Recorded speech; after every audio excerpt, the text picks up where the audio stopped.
Bueno, buenas tardes. Muchas gracias por acudir a esta novena clase de los diplomados de posgrado de la Universidad del Desarrollo. Para los que no me conocen, yo soy Alejandro Picarte, soy kinesiólogo de profesión, soy deportista y soy docente en los diplomados que van a participar, ¿ya? Así que hoy vamos a hablar un poquitito de una temática muy importante que tiene que ver mucho con el sistema sanitario, que hoy día está un poco al debe, ya por falta de actualización, etcétera, que les va a servir mucho a usted como oyente, ¿ya? Y sobre todo para todo alumno que esté en último año de el área de la salud, no solamente la kinesiología, sino cualquier persona o profesional futuro del área de la salud le va a servir, ¿ya? Y también a gente que ya está trabajando en ella, para poder entender el principal dolor o la principal causa por la que los pacientes nos visitan, que es el dolor, ¿ya? ¿Y qué ocurre con los pacientes cuando este dolor se cronifica, ¿ya? ¿Qué tenemos que hacer o cómo tenemos que interpretarlo para poder ayudar a la gente, que es nuestro fin último, ¿ya? Más que ayudarme a mí mismo por razones o intereses propios, egoístas como profesional, la intención y por la que estudiamos es para ayudar a la persona, ¿ya? Bueno, esta charla surgió, hay gente pidiendo acceder, Edison, por si acaso, ¿te puedes encargar tú de eso? Ya, esta charla surgió a raíz de, bueno, parte de la malla nueva que hay en la carrera de kinesiología, tanto en Santiago como en Concepción, pero también el plus que se le dio es a través de mi experiencia, si bien no es mucha, pero en comparación a otras personas, mi experiencia me hizo notar que existen frases o condiciones de las personas, los pacientes de traumatología, que se viven reiterando, ¿ya? Y lamentablemente no tienen solución o tienen una respuesta pobre o vaga que hace que su problema se perpetúe, ¿ya? Dentro de estas frases que encontramos, de seguro alguno de ustedes ha escuchado esto en su casa, ¿ya? Ha escuchado a la mamá, al papá, a la abuela, al tío, o usted mismo puede que haya escuchado cualquiera de estas que están aquí, ¿ya? Y por lo general la mayoría escucha las mismas respuestas, ¿ya? Como me vienen sonando los huesos, tengo que hacer reposo, el dolor es para que me duela, ¿ya? El médico me dijo, el kinesiólogo me dijo, o me salieron mal los exámenes, etcétera, ¿ya? Por lo tanto, a través de todas estas experiencias que las personas o los pacientes, o usuarios, como se les dice hoy día, me transmitían, surgió esta charla que hoy en día le vamos a presentar, pero con base científica y cómo reinterpretar todas estas interrogantes de los usuarios, ¿ya? Primero tenemos que entender de que el estudio del dolor tiene larga data, ¿ya? En imágenes o en diagramas o en estudio tenemos aquí gráficos de Descartes, ¿ya? Del siglo XVI, finales del siglo XVI, siglo XVII, en el cual da una interpretación al dolor producto de una vía que es la conexión de el ambiente, en este caso el fuego, con la interpretación corporal y cerebral de lo que está ocurriendo con la persona, lo cual es correcto. Sin embargo, el dolor va mucho más allá en algunas ocasiones que un estímulo, como en este caso el fuego, que está generando un daño, o un estímulo en nuestros terminales periféricos, que van a perpetuar esta condición, o quizás en algunas condiciones no existe este estímulo como el fuego y el dolor sí existe. Por lo tanto, es necesario hacer una actualización de este modelo que ya tiene 4, 5, 6 siglos de antigüedad y lamentablemente a nivel sanitario, tanto en Chile como en gran parte del mundo occidental, sigue interpretándose. Por lo tanto, la intención es romper este paradigma de pasar de la concepción clásica del dolor nociceptivo a una concepción más integral, que es lo que corresponde. Llevado a una imagen un poquito más científica del monito con el fuego de Descartes, aquí tenemos un estudio de 15 años atrás, ¿ya? Lo cual para la base científica es antiguo, pero también se sigue recurriendo a esto. ¿Por qué digo que es antiguo?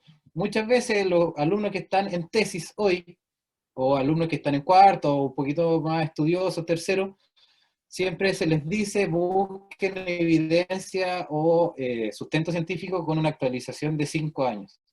¿Por qué? Porque la ciencia va constantemente evolucionando y mejorándose. Y lo que yo estoy diciendo hoy puede que mañana esté obsoleto, por lo tanto es necesario el constante estudio y actualización. Lamentablemente eso no ocurre así, ¿ya? Aquí tenemos un modelo en el cual tenemos una imagen abajo a la izquierda en el cual hay un estímulo doloroso como pincharse con un alfiler, la mano, en el dedo índice en este caso, y cómo viaja esa información del dolor por una vía aferente, por el asta dorsal, y luego por una vía espinotalámica, asciende hacia todo el sistema nervioso central superior, pasando por distintos puntos de relevos para entender y procesar y que usted diga, ah, me dolió porque me pinché. Y como mecanismo o estrategia de ese estímulo, usted genera una respuesta eferente, es decir, una respuesta de descenso motora, para retirar en este caso la mano del alfiler o del fuego y no seguir dañándose, ¿ya? Es decir, el dolor, un estímulo periférico, está dando un comportamiento motor secundario, pero no siempre es así. ¿Cómo es la realidad del dolor crónico en Chile? ¿Qué ocurre en nuestro país respecto al tratamiento? ¿Cuáles las prevalencias y los condicionantes del dolor crónico en nuestro país? Primero tenemos que ver que la prevalencia del dolor es mayoritariamente a nivel de la columna lumbar o espalda baja, como se le dice, o low back pain en inglés, y la artrosis, ubicándose a nivel anatómico mayormente en los miembros articular, es decir, en el apéndice superior, apéndice inferior y la zona lumbar, siendo estas los tres segmentos anatómicos de mayor distribución del dolor crónico en las personas. En las edades entre 30 y 65 años, siendo más prevalentes. ¿Qué quiere decir esto? Los sujetos, sea hombre o mujer, que se encuentren en edad adulta laboral, su dolor es más prevalente. Y como ven en el segundo gráfico, con la flechita azul ahí, estar desempleado y ser hombre son las mayores condicionantes al dolor lumbar en una persona. ¿Qué quiere decir esto? ¿A qué voy? De que estamos viendo de que existen condiciones en las personas que nos predisponen a un dolor y no tienen que ver con algo físico, no tienen que ver con el alfiler que mostraba el segundo esquema, o no tienen que ver con el fuego que mostraba el primer esquema. Esos dolores son de otro tipo, dolores nociceptivos, pero existen condiciones, reitero, que generan dolor que no son físicas, que es la que vamos a ver. Al momento de ver qué impacto tiene el dolor crónico en la actividad de la vida diaria, repercute en todos los ámbitos. Aquí tenemos un gráfico que nos muestra en cantidad y en categoría cuáles son las condicionantes que nos genera el dolor. Por ejemplo, ejercitarnos, nos perturba el sueño, nos perturba el andar, las tareas de la casa, la actividad sexual, el manejar, etc. Por lo tanto, el dolor va más allá que el comportamiento eferente que mencionamos al comienzo de retirar la mano del alfiler o retirar la mano del fuego, sino que genera comportamientos psíquicos o psicosociales que van a ser perpetuados en el tiempo si estos no son bien tratados. En un gráfico un poco más simple, llevado a la fibromialgia, pero una revista chilena, lo cual nos lleva a nuestra realidad, vemos que el dolor nos genera varios puntos, desde la fatiga hasta trastornos del sueño, deterioro físico, ansiedad, estrés, etc. Por lo tanto, hay que verlo como un mapa complejo de multifactorialidad, más que verlo como un condicionante físico o tisular. ¿Y cuál es el impacto y el tratamiento que genera o buscan las personas, tanto como paciente como profesional, como solución del dolor? Recurre a todas estas terapias, desde aplicarse hielo, cambios en la dieta, aplicarse TENS, los parchecitos que usan algunos kinesiólogos ya para calmar el dolor, ejercicio en menor cuantía, ¿ya? Acupuntura, masaje, etcétera. Hay una infinidad enorme de terapias, tanto validadas como no validadas, a las cuales recurre la persona.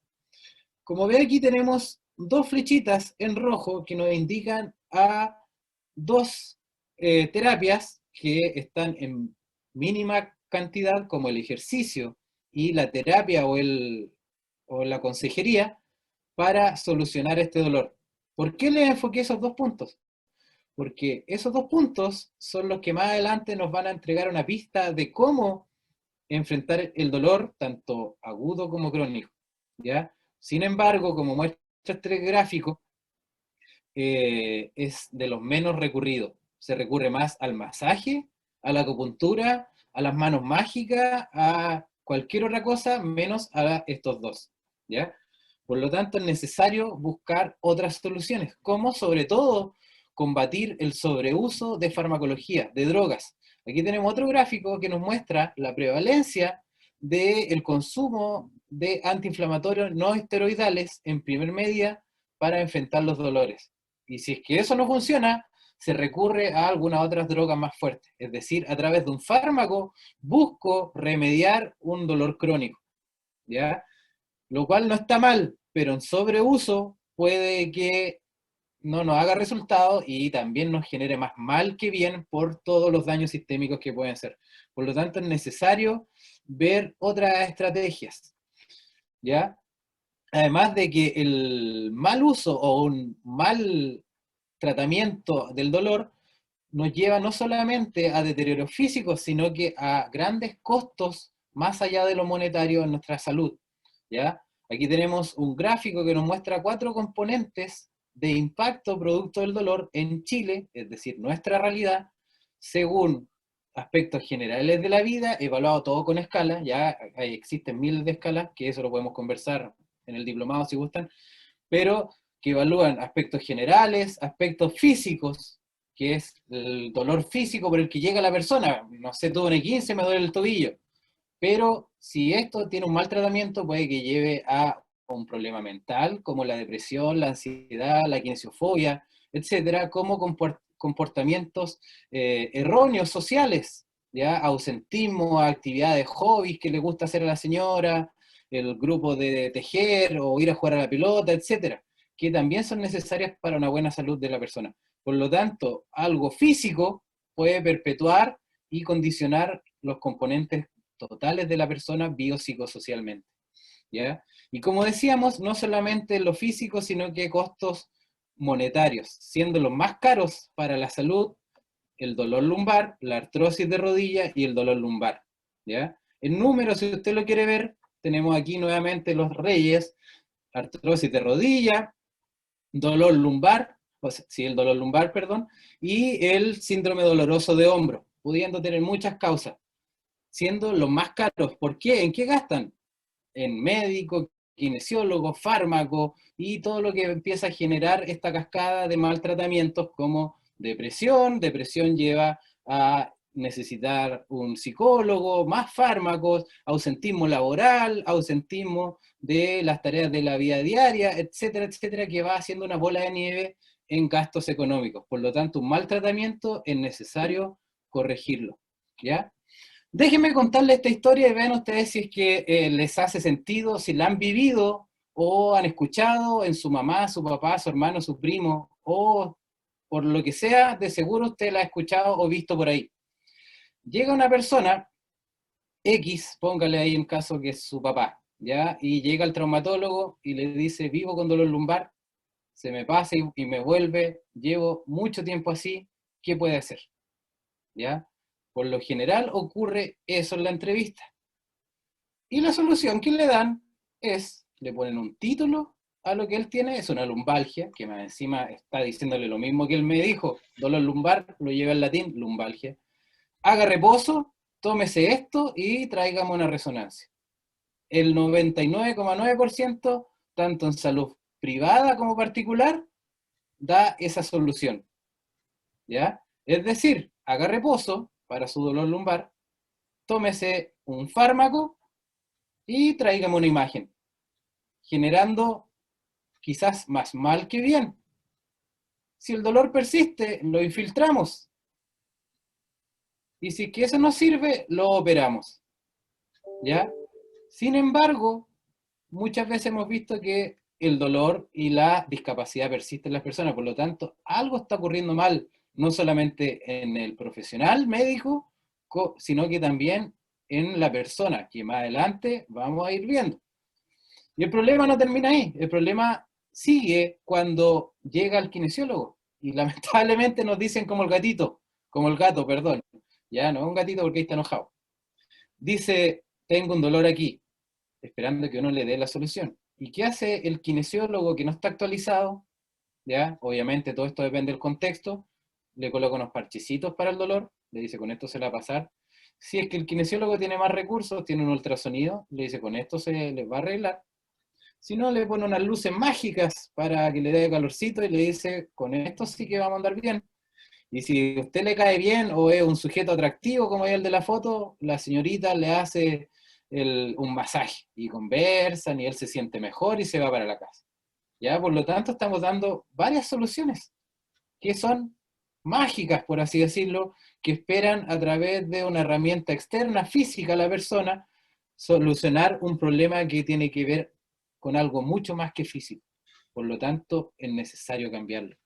¿Ya? Desde el paciente como hasta el profesional. Por ejemplo, cuando llega un paciente a la consulta con un dolor lumbar o un dolor de hombro, usted le dice, ¿cuál es su objetivo? Recordemos que dentro de nuestros quehaceres profesionales buscamos que sea atingente a la persona. Todos pueden tener dolor de hombro, pero es distinto solucionarle un dolor de hombro a Roger Federer, que tiene que jugar al tenis, a solucionarle el dolor de hombro a un vendedor de maní que tiene que andar con la bandeja. ¿Ya? Es decir, todos los tratamientos tienen que ir enfocados a la persona y el individualismo de ella. Y uno le pregunta, ¿cuál es su objetivo de tratamiento? Y la persona le dice, quiero que se me pase el dolor. Ahí ya partimos mal. ¿Por qué? Porque el dolor quizás nunca se le pase. Lo que hay que hacer es ayudarle a entender cuál es su real objetivo. Con una simple pregunta. Decirle, ya, entiendo, quiero que se le pase el dolor, que es lo principal por lo que usted llegó y todos entendemos que el dolor es molesto. Nadie quiere vivir con dolor. No existe un dolor normal. ¿Ya? Entonces, uno le dice, ¿pero para qué quiere que se le pase el dolor? Reencasillar la pregunta. Y ahí la señora Juanita le dice, es que lo que pasa es que este dolor no me deja manejar, quiero colgar la ropa, no puedo, quiero ir a jugar tenis, no puedo, etcétera. Entonces uno le dice, entonces su objetivo no es que se le pase el dolor, su objetivo es volver a manejar, su objetivo es volver a colgar la ropa, su objetivo es volver a jugar tenis. Entonces eso es su objetivo principal. Y los objetivos específicos, quizás remediar el dolor. ¿Por qué digo quizás? Porque el dolor va a depender de muchas cosas, que discúlpenme que les diga nuevamente, más adelante la vamos a ir viendo, pero vamos de a poquitito. Es decir, recapitulando todo lo que hemos visto desde el paciente, el médico, el kinesiólogo, ¿en qué se encasilla la terapia hoy en día traumatológica? En un enfoque pasivo, es decir, que la persona, tanto el paciente como el profesional, buscan un diagnóstico. Están buscando colocarle una palabra a lo que tienen. Sin embargo, eso lo más probable es que no sirva de nada. Si usted le dice, usted tiene una tendinopatía del manguito rotador en su porción proximal, no sirve de nada, usted le va a seguir doliendo. ¿Ya? Entonces, buscar un diagnóstico de partida ahí está mal. ¿Por qué? Porque además quizás nunca le achuntemos o demos en el clavo a el por qué le está doliendo a esa persona, porque quizás su problema no es físico, no es en el músculo, no es en el tendón, tiene que ver otras condicionantes. Entonces, mejor en vez de gastar esa energía en buscar un diagnóstico, gastémosla en otra cosa. Otra cosa, problema de la persona aquí, busca una cura externa. Es como el gordito que quiere bajar de peso tomando pastillas, poniéndose una faja y haciendo de todo menos ejercicio. Es decir, la ley del mínimo esfuerzo. Pone un vaso con agua en luna llena en el velador, hace machitún, etcétera, de todo, pero menos moverse, por flojera, lo que sea. Entonces están buscando una cura externa para su solución que es interna. Y ahí también el problema del profesional. Le están dando fármaco, le están dando infiltración, lo están operando, le están dando TENS, ultrasonido, infrarrojo, masaje, calor, etc. Entonces, nuevamente problemas de todos. ¿Y qué más? Buscan una solución a corto plazo. Es decir, buscan que en 2, 3 sesiones usted le quite el dolor, o incluso 10 sesiones es poco para un dolor que lleva toda una vida, ¿ya? Entonces, es necesario cambiar ese paradigma de tratamiento. No caer en el modelo Homero Simpson, sino que ir más allá. ¿Qué dice la evidencia? La evidencia dice que lamentablemente hoy día tenemos un sobreuso de imágenes, ¿ya? Más adelante vamos a ver que la imagen no siempre se condice con la clínica. El examen de imagen está recomendado cuando realmente se sospeche de algo que exista ahí, que sea una bandera roja, como se dice de forma médica. Es decir, una sospecha de fractura, por ejemplo, de un tumor o algo así. Pero hacer una imagen porque le duele el hombro sin haber habido un trauma importante o algo no tiene sentido. Menos en el dolor lumbar. Es un gasto extra para la persona, monetario, en tiempo y en energía. Y lo peor de todo es que genera un proceso que se dice catastroficación. La persona, anótelo por ahí los que estudian cualquier área de la salud. La catastroficación es un problema que se produce dado por el contexto que se le da a su condición al paciente. Es decir, cuando usted, por ejemplo, ve una imagen y le dice, oh, estáis súper mal, mira, aquí tiene el tendón roto. La persona, ¿qué va a generar con eso? Un incendio. Ella ya estaba dolorida y con estas palabras feas que usted le dijo, más se incendia. Entonces genera una catástrofe mental que va a generar una condicionante luego en su comportamiento. Por lo tanto, el sobreuso de imagen, no caigamos en ello, porque muchas veces las imágenes nos dicen palabras técnicas feas que bajo la ignorancia de una persona común, que no tiene nada de malo porque un abogado, un ingeniero, una dueña de casa, no tiene por qué saber que una espondilosis es normal, no tiene por qué saber de que los osteofitos son normales, etcétera, pero al leer estas palabras raras, cree que está mal. También existe un sobreuso de cirugía, como vamos a ver más adelante, la mayor parte de las cirugías hoy en día en traumatología están de más, ¿ya? E incluso podría decir están de menos. ¿Por qué? Porque la persona gasta más plata, da la vuelta más larga y al final igual tiene que ir al kinesiólogo. Entonces simplemente, aunque le molesta a algunos, sirve para el enriquecimiento propio más que ayudar a la persona. O sobreuso de farmacología, como vimos adelante, o más atrás, perdón, el 70-80% de la prevalencia de uso de fármacos es de antiinflamatorios esteroidales. Le duele la espalda, le duele la cabeza, tómate un paracetamol, etcétera. ¿Ya? Todo lo hemos escuchado en la casa, y lo cual también está mal. ¿Ya? Y sobre todo una falla en la educación de la persona, que la educación no significa solamente mostrarle el néter, un libro de anatomía y decirle, mira, aquí usted tiene su hombro, le duele ese músculo y por eso aquí usted está. La educación va mucho más allá, que lo vamos a ver en el diplomado. ¿Ya? Es decir, no llega una señora como ella que dice, me dijo que es normal que me duela la rodilla izquierda por mi edad. Y ahí aparece un kinesiólogo pesado y feo y le dice, señora, su rodilla derecha tiene la misma edad que la izquierda y no le duele. Es decir, el problema no es la edad, va por otro lado. ¿Ya? Por lo tanto, ¿qué pasaría si empezamos a tomarle exámenes de imagen que tanto se sobreusan, como decía la evidencia, o tanto se recomienda por el traumatólogo, a personas que no tienen dolor? Veamos, primer estudio, las discopatías o degeneraciones discales, degeneraciones anulares, degeneraciones facetarias o articulares, espondilolistesis, etcétera, son lo más común en las personas asintomáticas. De este estudio se les tomó imágenes de columna a personas que no les dolía nada y como ven, está categorizado por edades, a los 20, 30, 40, 50, hasta los 80 años, y todos presentaban, o la gran mayoría presentaba estas alteraciones, y no les dolía nada. Por lo tanto, como dice el dicho, la imagen no siempre se condice con la clínica, ¿ya?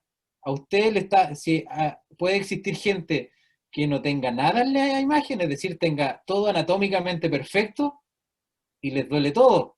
Como también hay gente que no les duele nada y tienen todos los signos imagenológicos. Por lo tanto, la imagen está sobreutilizada, ¿ya?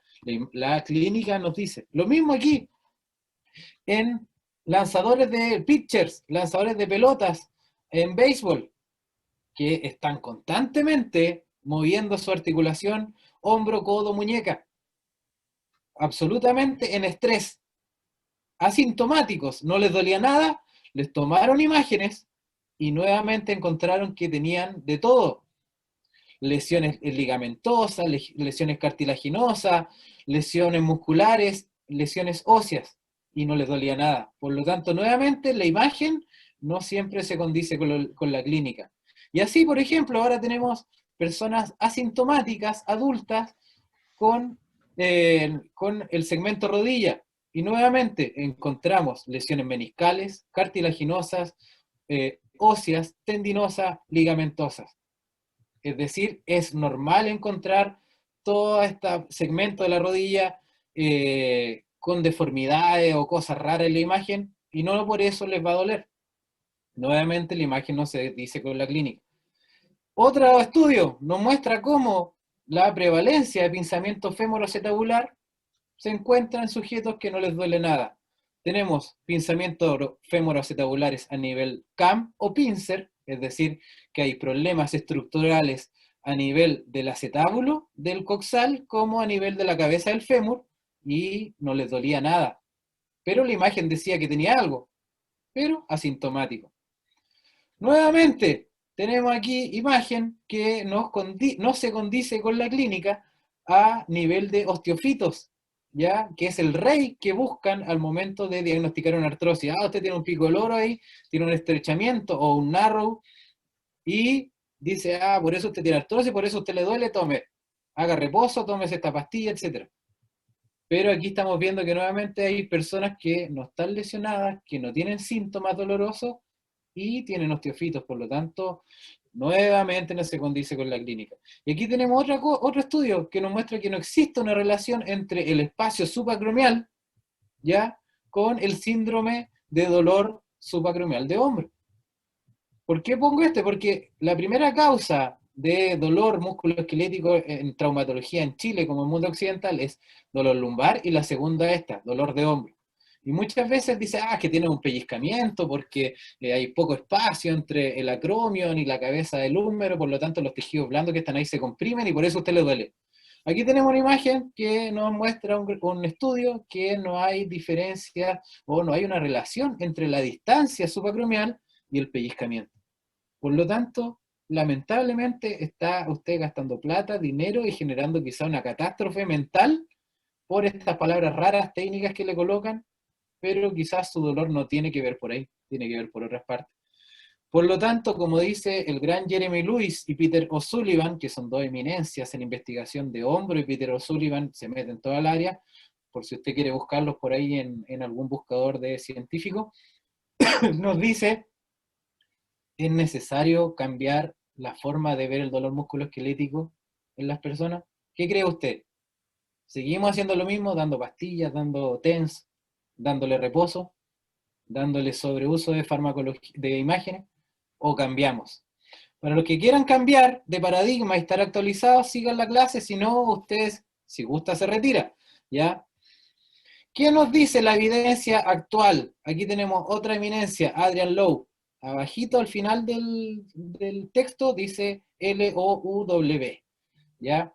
Nos dice que el dolor, por ejemplo, en esta imagen no tiene que ver con algo físico, sino que a veces se gatilla por una alarma. Es decir, ante una posible amenaza, el sistema nervioso genera una sensación dolorosa para protegerlo, pero sin que nada lo haya tocado. Por ejemplo, ayer mismo el esposo de una paciente me decía, oye, ¿sabes que ando con dolor de hombro? Porque casi me caigo, pero no me caí. Pero fue un movimiento leve y llevé el brazo. Si uno se empieza a analizar a la rápida, esto dice, ya, no hubo un impacto, no hubo un rango articular excesivo, no hubo una fuerza o energía desmedida, no hubo un rango de movimiento anormal. ¿Qué podría haberle generado un dolor a esta persona si más encima ayer estaba peor, hoy día estoy mejor? Y uno le dice, a ver, muévete, dame una flexión, y la realiza. ¿Qué puede haber sido? Que él, ante la sensación de caerse, el miedo de caerse, su sistema nervioso le dijo, oye, contráete para que no nos caigamos y no nos pase nada. Pero fue una falsa alarma, y de repente esa falsa alarma queda grabada en nuestra corteza, perpetuando un dolor, que hay que reentrenarlo y decirle, mira, muévete. Al comienzo te puede que te duela, pero porque estás engañado. Porque tu cerebro va a decir, oye, aquí hay un riesgo, no lo hagas, entonces búscale la estrategia para ganarle y decirle, oye, en realidad podías, ¿ya? Muchas veces los dolores son por eso y no porque se rompió algo, se fracturó alguna cosa, etcétera, sino que son alarmas, como lo que está ocurriendo ahí, que está a punto de pisar un clavo y antes que lo pise ya está activada la sensación dolorosa, ¿ya? Fuera de estos entendimientos del dolor, hoy en día podemos clasificar el dolor crónico como tres tipos. Un dolor nociceptivo, que es el primero que tenemos arriba, el neuropático, que es el segundo, y el tercero de sensibilización central. Estos tres tipos de dolores tienen características propias que los hacen reconocibles, pero lamentablemente todos se enfocan en el dolor nociceptivo. Un poquitito más el que se leyó un paper alguna vez en la micro o leyó alguna infografía en Instagram, sabe que existe el neuropático. Pero en el menor de los casos, tanto traumatólogos como kinesiólogos no recurre al dolor nociplástico o el dolor de sensibilización central. ¿Cuál es el primero? Es el dolor del primer caso que vimos al comenzar la charla, cuando usted se pincha con alfiler o cuando se expone al fuego. ¿Qué es lo que le ocurrió, por ejemplo, aquí al basquetbolista? ¿Ya? Él, pongámosle que en este caso una imagen de un desgarro muscular. Él hubo efectivamente, por un alargamiento excesivo del músculo, o por un cambio de dirección, o por lo que sea, se rompió o se rompieron un grupo de fibras musculares que generaron la sensación dolorosa hacia arriba. Ese es el dolor clásico real. ¿Ya? El segundo tipo de dolor es el dolor neuropático, como su palabra lo indica, cuando hay una patología a nivel del nervio. Por ejemplo, un problema por la diabetes, un atrapamiento por ejemplo, un túnel carpiano, ya un atrapamiento a nivel del canal de Gullón por el nervio ulnar, una ciática, ya, o isquiática, etcétera. Cuando hay un compromiso a un nervio periférico. Y por último tenemos la sensibilización central, que es aquel dolor crónico que no se condice con una historia de un trauma o que hubo un trauma, pero el tiempo ha sobrepasado el tiempo normal de curación de los tejidos y sigue doliendo. Es decir, aquel dolor que no pasa a pesar de que han pasado 3, 6, 12 meses, 2 años, y el dolor sigue comportándose de forma errónea. ¿Ya? Esos son los tres tipos de dolores que existen: nociceptivo, neuropático y de sensibilización central. Pudiendo estar, disculpen si se ve un poco borrosa la imagen, pero así vienen en los papers, ya están bajados de revistas prestigiosas, pero como son chiquititos, yo lo agrando para que sea bien explicativo, se ve un poquito difuso, pero se entiende. Como vemos en el gráfico de abajo, antes de irse arriba, en el gráfico de abajo a la derecha, tanto dolores periféricos como centrales pueden estar los dos presentes como solamente uno o la mezcla de ambos. Es decir, puede que exista solamente el periférico nociceptivo o puede que exista solamente el de sensibilización central o el neuropático o los tres juntos o dos de uno, etc. Ya no son excluyentes entre sí, sino que pueden convivir, que sería el peor de los colmos tener uno nociceptivo, neuropático y sensibilización central, ¿ya? Veamos, el primero, el de nociceptivo, es cuando usted se pincha con el alfiler, se dobla el tobillo, se desgarra, se cae, se fractura, etc. Es aquel dolor que tiene un estímulo periférico, ¿ya? Que genera una vía espinotalámica superior con una interpretación del dolor, ¿ya? Ahí tenemos, por ejemplo, el esguince tobillo.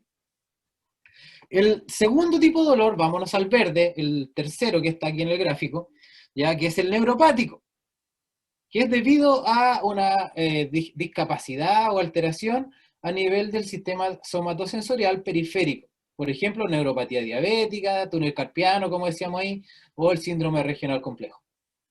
Y en el tercero de los casos, no tienen un orden, pero yo se los voy presentando así como fue el diálogo, es el dolor nociplástico. Es aquel en que hay un proceso central que tiene una hiperexcitabilidad o una inhibición de vías, canales o receptores a nivel periférico y más a nivel central. Por ejemplo, la señora con fibromialgia. ¿Por qué digo señora? Porque es más en las mujeres, ya dolores o desórdenes temporomandibulares o el dolor lumbar sin ninguna causa, ¿ya? Y como vimos, en la tercera imagen, el dolor lumbar muchas veces se condice con ser hombre y desempleado.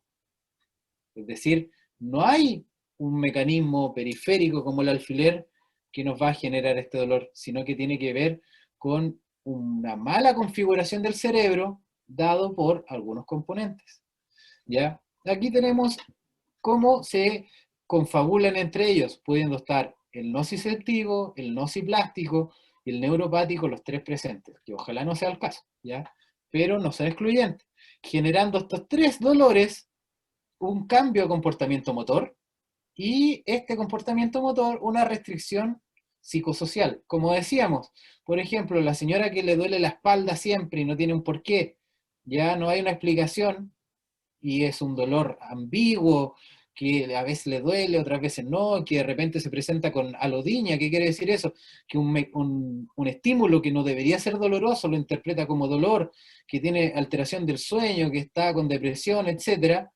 Esa señora no va a querer ir a su club de carioca, por ejemplo, que juega con las amigas todos los miércoles.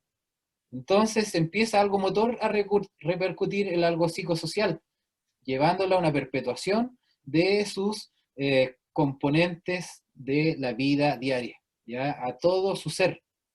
Y ahí empieza la señora con otros trastornos que van a perpetuar lo que le ocurre.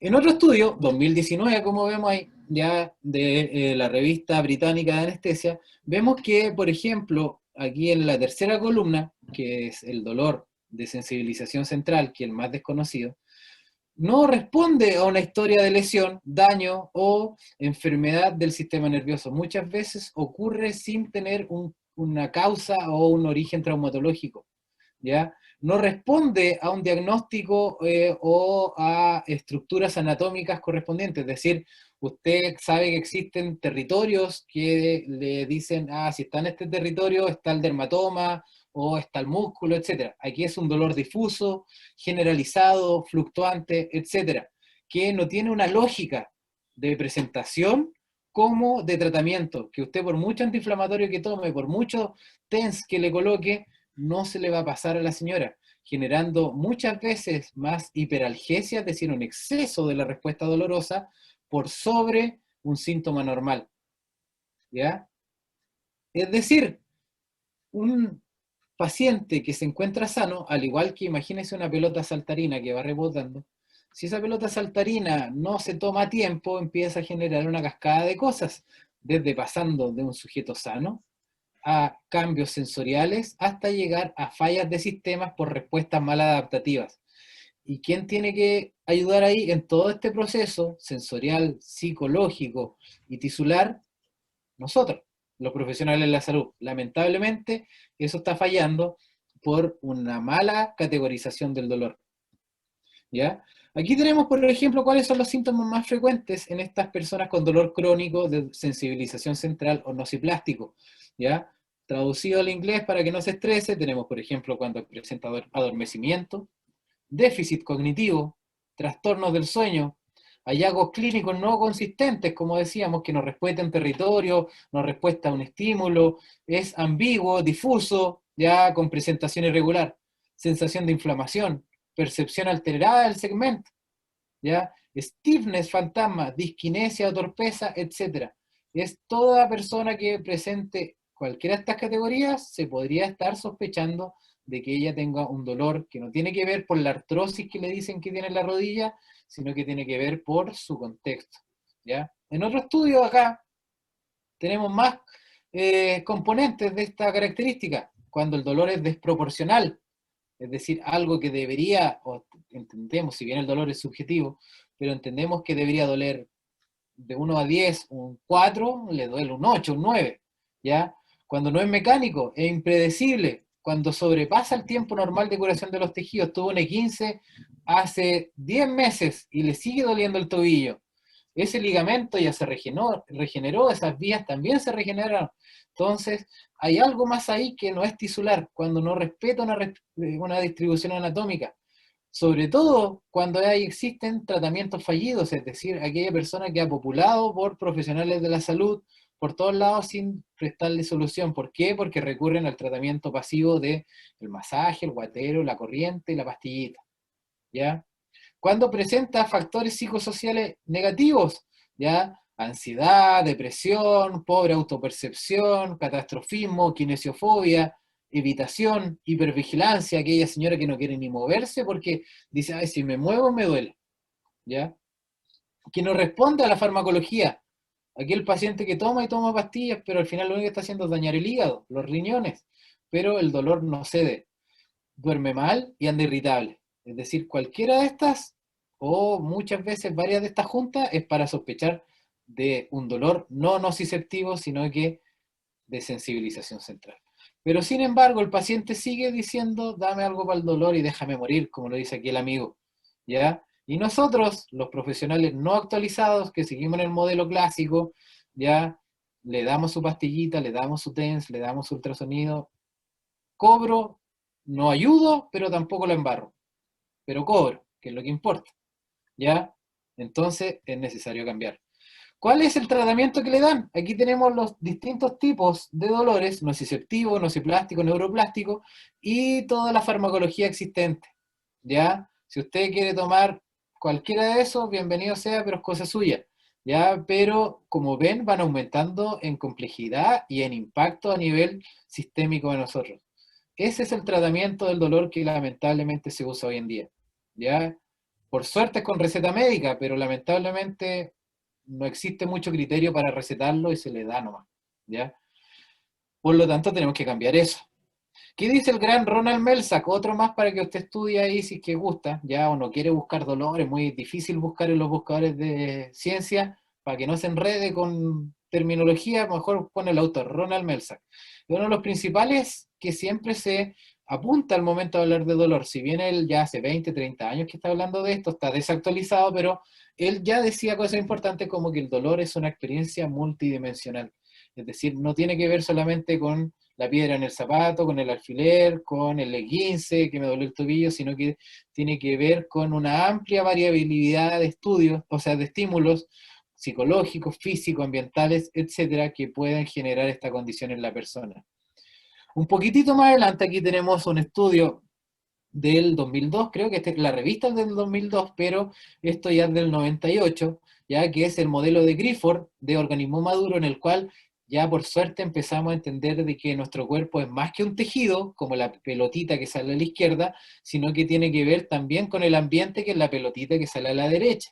Es decir, nuestro cerebro está en constante escrutinio y recepción de información, tanto tisular como ambiental. Por lo tanto, los dolores de la misma forma se presentan, no solamente un tejido roto, lesionado, sino que muchas veces tiene que ver más el ambiente. Y luego, evolucionando en el tiempo, tenemos que pasamos, para algunos, ya al modelo CIF, a la clasificación internacional de funcionalidad, que es lo ideal que hoy en día se busque que usted como profesional de la salud vea a un paciente. No se quede solamente en el cuadrito azul, que lamentablemente es lo que ocurre hoy, ¿ya? Que ven función y estructuras corporales y a través de eso dan un diagnóstico y un tratamiento para ello. Sin embargo, como usted va a ver después cuando esté en la realidad, no todo les sirve eso, porque no todos tienen un dolor nociceptivo, no todos son por un I15, sino que a veces tiene que ver con componentes psicosociales de la persona, cómo está funcionando su actividad, es decir, su actividad de la vida diaria, transporte, aseo, higiene, alimentación, o cómo está su participación social. Tiene amigos, sale a recrearse, se distrae, lo pasa bien, juega a la pelota, etcétera, ¿ya? Esos tres ámbitos, en conjunto con los factores contextuales, tanto personales como ambientales de la persona, van a formar el esquema global de la salud. Puede que su columna esté perfecta, pero su factor ambiental, laboral, esté mal. Mala relación con el jefe, le pagan mal, trabaja mucho, tiene que ir muy lejos a trabajar, etcétera. Y eso, quizás, ¿en qué se desemboca? En un dolor lumbar. Pero lamentablemente, ¿qué hacen? Tómese esta resonancia, le hacen la resonancia, le sale, usted tiene artrosis en la columna lumbar. Ah, por eso le duele. Tome esta pastilla, haga reposo. Varios errores ahí. Como vimos en la evidencia, muchas personas tienen artrosis en la columna, pero no les duele. Por lo tanto, la imagen no es el por qué le duele a esa persona. Segundo error, haga reposo. Imagínate a una persona, ¿cuánto decía el gráfico? Entre los 30 y 60 años la mayor prevalencia de dolor lumbar. Pongámosle a alguien en la mitad, de 45 años. Persona normal, trabaja, va para la casa a la pega, de la pega a la casa y fin de semana sale a caminar con suerte a la playa. Es decir, sedentario. Ha llevado 45 años de su vida sedentario y el médico le dice, reposo, entonces es como perpetuar su condición sedentaria, ¿ya? Y después le dice, tómate este fármaco. Y se toma el fármaco, pero la sintomatología persiste. ¿Por qué? Porque no se enfocó quizás en los otros componentes biopsicosociales de la persona. Por lo tanto, tratemos de ver al Homero más allá de lo medicinal, sino que verlo en conjunto, cómo está comiendo, cómo lo pasa, cómo está en el amor, en el deporte, en lo social, en el sueño, etcétera, para poder entenderlo, ¿ya? En forma, ¿cómo estoy del tiempo? Estoy medio apurado. Edison, cualquier cosa me apuras tú nomás, ¿ya? Dale nomás. ¿Ya? ¿Cómo se comporta esto? ¿Ya? Tenemos que nuestro cuerpo funciona mucho más allá de lo sistemático o somatosensorial, sino que como vemos en el cuadro a la derecha, tiene componentes fisiológicos, o sea, psicológicos, motivacionales, emociones, cognitivos, atención, percepción, aprendizaje, memoria. Y todo esto configura una red de comportamiento de la salud de las personas. Visto en forma más explicativa, tenemos aquí el rey, el dolor, en una estrellita roja, pero el dolor no solamente tiene que ver con la injuria, que es lo que está arriba, con L15, sino que tiene que ver con, por ejemplo, un tratamiento fallido en otra clínica, en otro lugar que se atendió, componentes familiares, quizás tiene alguien enfermo en su casa y él se tiene que encargar de ella o de él, ya, o tiene malas relaciones con esa familia, componentes socioeconómicos, ¿no? Él es el sustento de su familia y tiene que trabajar, trabajar, trabajar para poder mantenerla, ya, o no le gusta a su jefe, miles de cosas, ¿ya? O tiene una depresión paralela, o es obeso, no hace actividad física, ya es una persona común. Por lo tanto, el dolor, como ven ahí todas las direcciones de las flechas, tiene que ver con todos estos condicionantes y no solamente la injuria, ¿ya? Llevándolo a un ejemplo más gráfico, el dolor depende del contexto y la interpretación de las personas. Aquí tenemos a Neymar llorando como una Magdalena porque le tocaron el tobillo con el quinto metatarsiano, ¿ya? Es decir, le hicieron así y él generó toda esta alarma. Pero otras personas, como los Kyokushin, por ejemplo, ya el mejor karate del mundo y el mejor deporte del mundo, ya no es porque lo haga yo, sino que lo digo con base científica, ¿ya? No, mentira eso, no hay base científica, pero yo lo practico, entonces la aprovecho a hacer propaganda, ¿ya? Como vemos aquí, todo ensangrentado, moreteado, lo más probable es que tenga una costilla rota, pero ahí feliz, ¿ya? Recibiendo su copa. Es decir, ante un estímulo mucho más fuerte, ni se le manifestó dolor. En cambio, a Neymar, que le hicieron así, o a cualquier futbolista, lo tocan, lloran a la raquea. Entonces, ¿qué quiere decir eso? De que ante distintos estímulos, independiente de la cuantía, la interpretación va a ser de acuerdo a la persona, ¿ya? De acuerdo a su contexto. ¿Y cómo ocurre esto? Aquí vemos que, por ejemplo, a nivel izquierdo, en la pelotita amarilla, tenemos las terminaciones nerviosas, que son las que van a captar el estímulo, el que sea, pongámosle el alfiler, el fuego, lo que usted quiera, un estímulo o una noxa, ¿ya? Y ese estímulo va a viajar a niveles superiores corticales para interpretarlo como dolor, pasando por la vía espinotalámica, la hasta posterior, ya el tálamo, valga la redundancia, ganglios basales, las cortezas somatosensorial, los homúnculos, etcétera, para generar una interpretación, sí me duele por esto, ¿ya? Pero hay gente que el dolor no tiene que ver con esto, pero adquiere el mismo comportamiento anatómico, es decir, como vemos aquí, ganglios de la base, tálamo, etcétera, estas mismas estructuras que nos interpretan el dolor son las mismas estructuras que nos generan procesamientos psicosociales o psicológicos que pueden condicionarnos. Por ejemplo, ganglios basales tienen que ver también con la motivación, ¿ya? Con el procesamiento motor. El hipocampo, con la depresión, la ansiedad, ¿ya? La amígdala, no la amígdala de acá, sino que la amígdala de acá, ¿ya? Tiene que ver con, por ejemplo, el miedo de la persona, la kinesiofobia, etc. Entonces, una misma estructura física tangible nos puede generar una interpretación física de dolor, pero también nos puede generar un componente psicológico. Es decir, como tenemos acá, por ejemplo, tanto como dolor y depresión se pueden manifestar en una persona.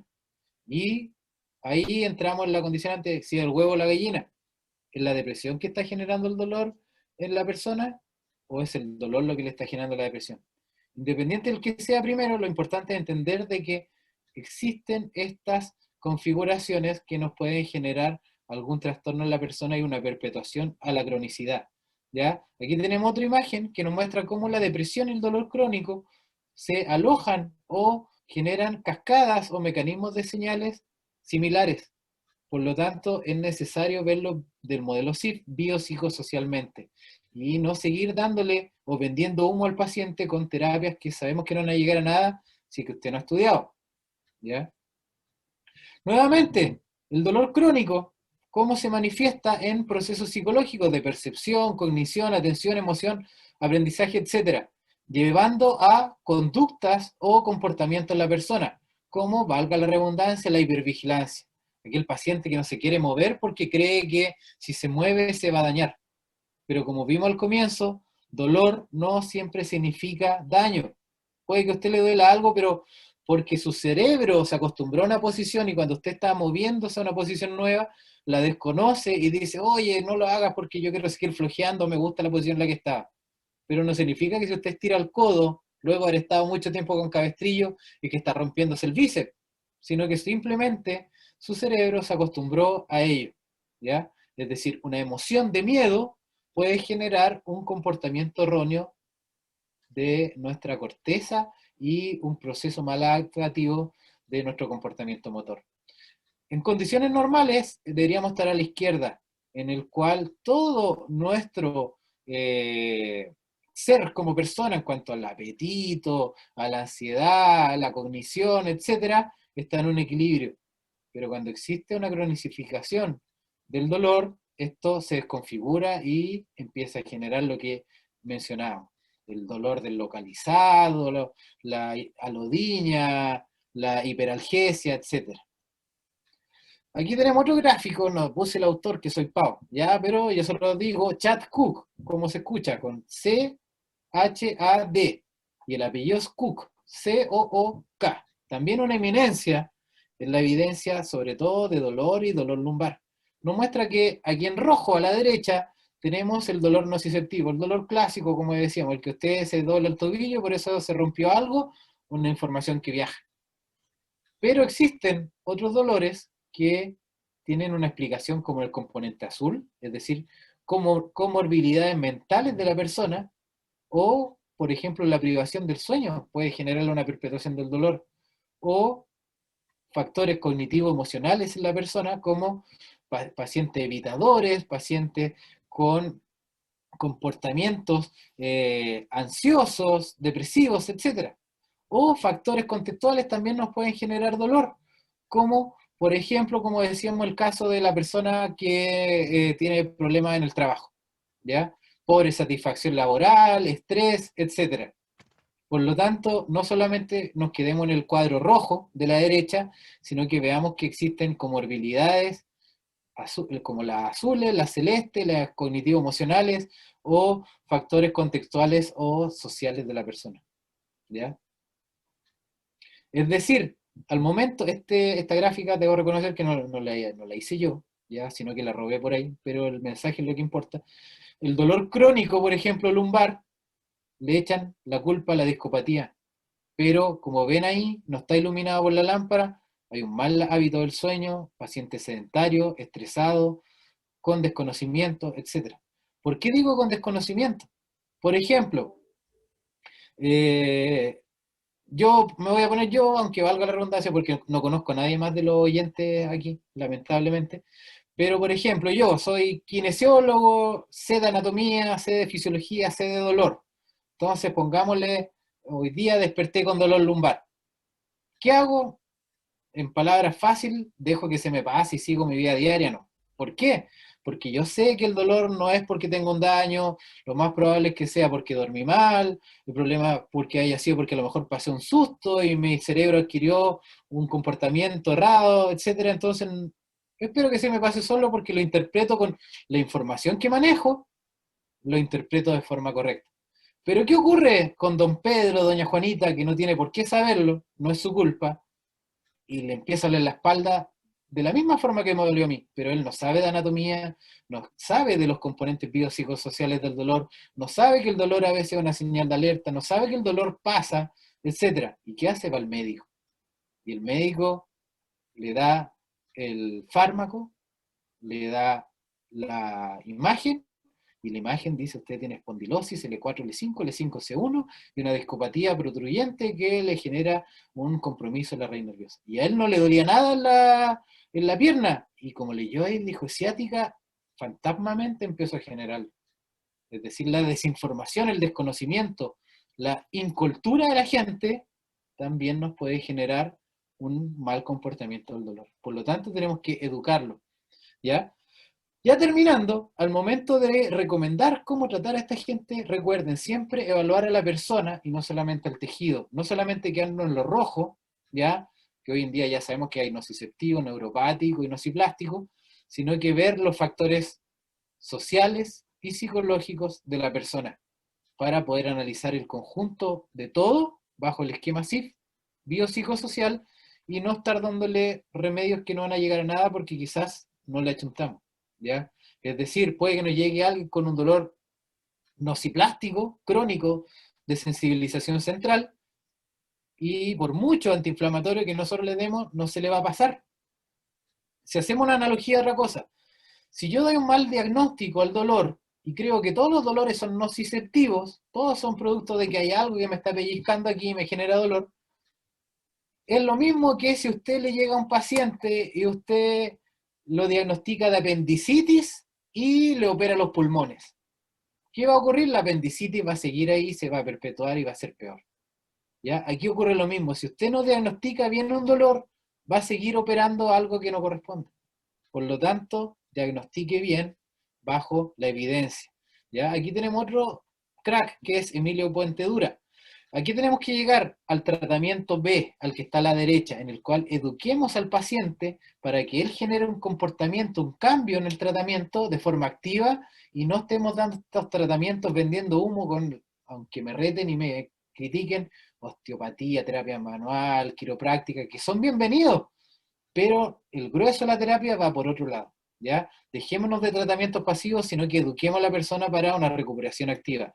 Es decir, pasar de lo izquierdo que ya conocen a un tratamiento en el cual se busque un cambio de estilo de vida. Es decir, por ejemplo, que baje de peso. Le duelen las rodillas, pero por mucho antiinflamatorio que usted tome, si no baja de peso, esas rodillas van a seguir cargando un elefante. Y esas rodillas estaban hechas para cargar una gaviota. Por lo tanto, parta por ahí, ¿ya? Además, buscar un diagnóstico, como decíamos, está de más, quizás nunca lo achuntemos. Mejor en vez de gastar esa energía en buscar el pasado, gastemos esa energía en mejorar el presente y futuro. Es decir, pasemos de buscar una cura externa, una pastilla, un fármaco, un masaje, una manipulación, a pasemos a autoeficacia, es decir, que el paciente desde él genera un cambio. Es decir, no solamente hacer ejercicio, sino que un paciente que salga a vivir la vida, de repente tomarse un copetito o fumarse un cigarro u otra cosa, es bienvenido. ¿Por qué? Porque eso lo distrae, lo pasa bien, está en un contexto que le gusta, etcétera, le alegra el alma, ¿ya? Por lo tanto, no sea tan tedioso en decir, no, que el chocolate te engorda. Si usted quiere comerse un Sanenú de vez en cuando, hágalo. Como decía una tía, no solamente te alimenta la guatita, sino que te alimenta el corazón, ¿ya? Pero un tratamiento en el que usted sea el protagonista y no que usted se vaya a echar a una camilla o a un pabellón y le hagan una cirugía y por eso usted va a estar mejor después, no. Y por lo mismo, un tratamiento a largo plazo genera un cambio en su vida, más allá de que usted lo operen o le hagan algo y de aquí a mañana va a estar mejor, sino que sea prudente. Toda la evidencia muestra por lo menos 12 semanas de tratamiento y de educación en las personas para tener cambios decentes. Es decir, pasar de tomarse un fármaco a cambiar a una dieta saludable y ejercicio. Es decir, nuevamente, pasar del gráfico en rojo abajo de la polifarmacia al gráfico en verde. ¿Qué tienen en común todos los tipos de dolor que están ahí? Tienen una palabra en común, que es la que está señalando la flecha azul, es el ejercicio, ¿ya? Si bien el test, los masajes, las manipulaciones, en algunos casos son bienvenidas, la principal fuente de sanación es el ejercicio, ¿ya? Por muchas cosas que lo vamos a ver en el diplomado, pero para que lo entiendan, una recuperación o un tratamiento activo, ¿ya? Quizás en una primera etapa, como se ve aquí en la columna izquierda, en verde, el hipomovilismo o el no moverme ante una lesión es bueno. ¿Por qué? Porque va a generar una zona de protección, de no movimiento, que no va a aumentar la lesión. Sin embargo, a la larga, si eso se perpetúa, aumenta la carga articular, se generan acortamientos, etcétera, que van a empeorar. Por lo tanto, reduzcamos eso, mejoremos la carga, hagámosle entender a la persona que se tiene que mover de forma amigable. Hay otro autor, Paul Hodge. Estoy apurándome un poquitito, pero discúlpeme, ¿ya? Tratamientos para bajar esta alarma de dolor, muchos, partiendo por la educación, como terapias de relajación, yoga, lo que sea, pero sea usted el protagonista, no espere que le llegue una solución de una pastilla, valga redundancia, como de una manipulación o que usted no haga nada. Lamentablemente, tiene que esforzarse, ¿ya? Y ahí tiene para escoger terapia aeróbica como terapia de resistencia o de carga de peso, siendo la más recomendada el tratamiento de carga de peso. Pesas. No significa que usted se va a transformar en alguien musculoso como el profesor Edison, sino que va a tonificar su musculatura para estar funcional, que eso es lo que importa. Volver a subir la escalera, volver a ir a tomar la micro, poder correr, tomar al nieto en brazo, ¿ya? Y entender de que es normal que le vaya a doler un poco si es que usted, por ejemplo, tiene una tendinopatía o algo de larga data. El ejercicio que no genere dolor no existe. Y si es que le duele, buscar una alternativa para hacer lo mismo, pero de forma más amigable. ¿Ya? ¿Para qué? Para que nuestro cerebro entienda de que ese dolor a veces es un dolor errado, no fisiológico, sino que es un dolor por una falsa alarma. ¿Ya?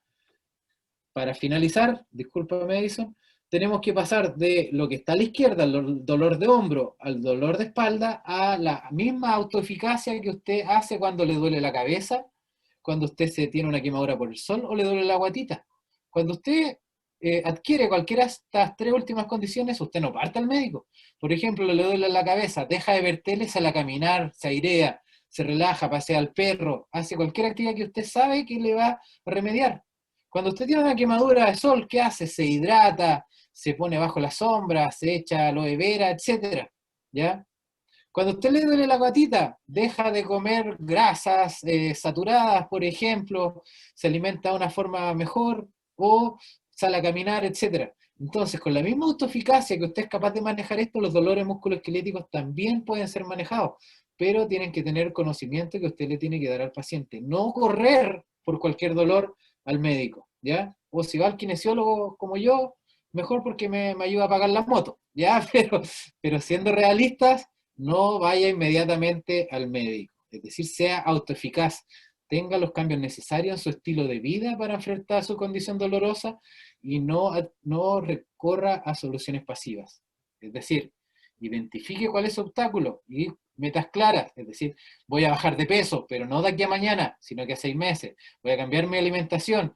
¿Cómo lo voy a hacer? A través de un personal trainer, un kinesiólogo, un nutricionista, e ir midiéndome en porciones poquititas a lo largo del tiempo. ¿Ya? Metas reales y alcanzables. Que no adquieran que, si yo tengo que ir solamente a ese gimnasio para mejorar.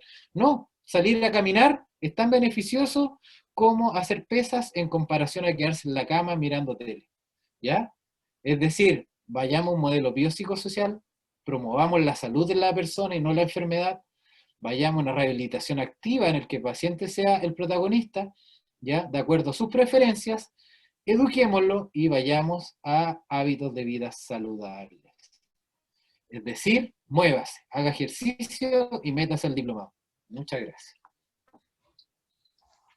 Buenísimo, Alejandro, buenísimo. Muy entretenido el tema. Discúlpeme por el apuro en la última parte, pero por la hora. No, súper bien. Se agradece mucho la la presentación. Bueno, yo dejé ahí en el grupo, si alguien tiene alguna duda, pregunta, que la pueda hacer, puede activar su micrófono y dudas, comentarios.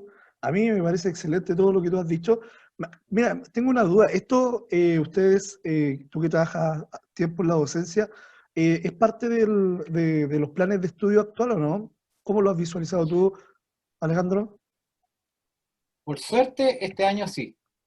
Este año estaba en la malla nueva de kinesiología de cuarto año de la UDD Santiago y Conce.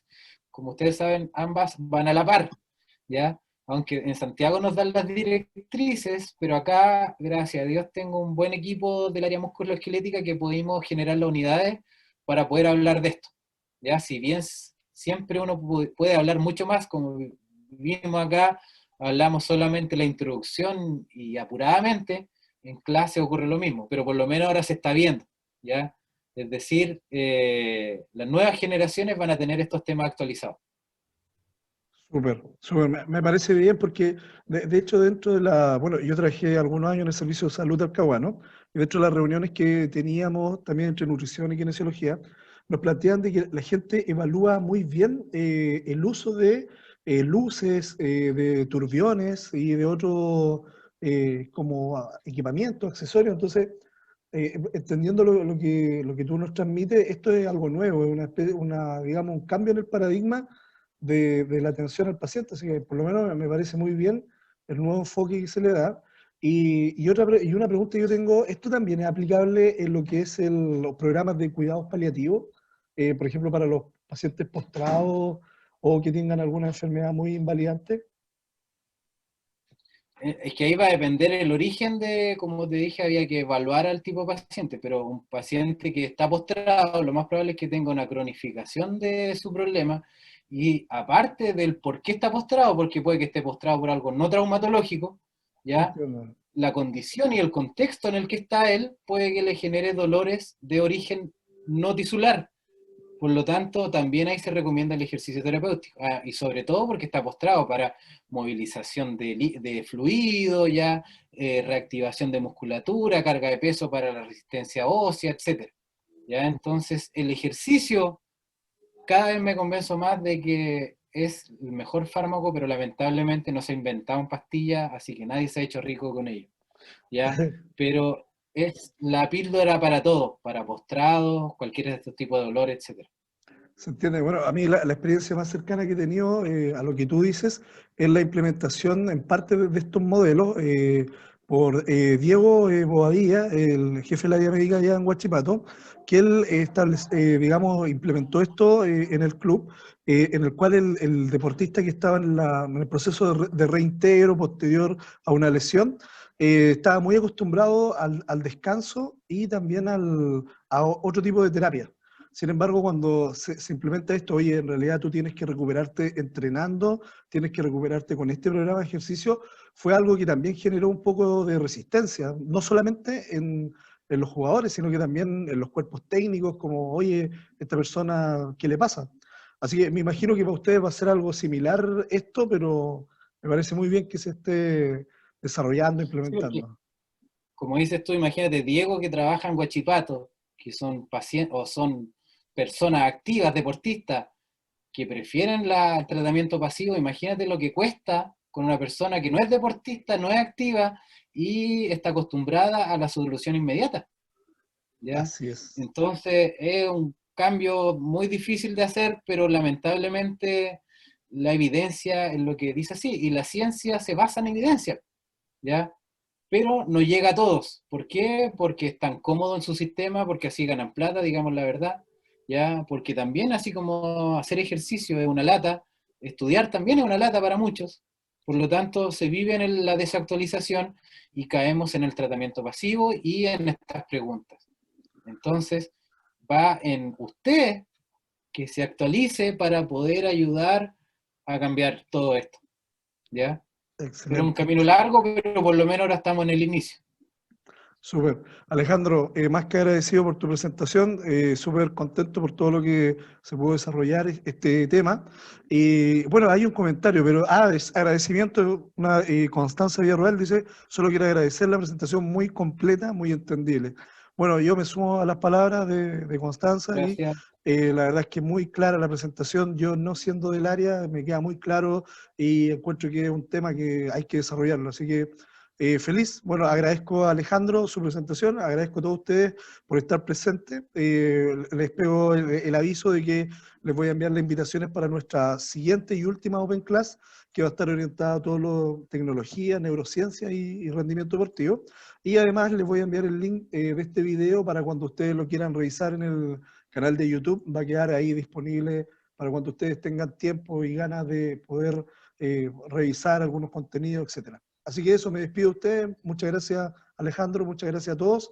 Espero que estén todos muy bien y nos vemos en una próxima oportunidad. Y hagan karate, acuérdense. Así es. El mejor deporte del mundo. Vos. Vamos. Chao, chao. Chao, chao. Chao a todos.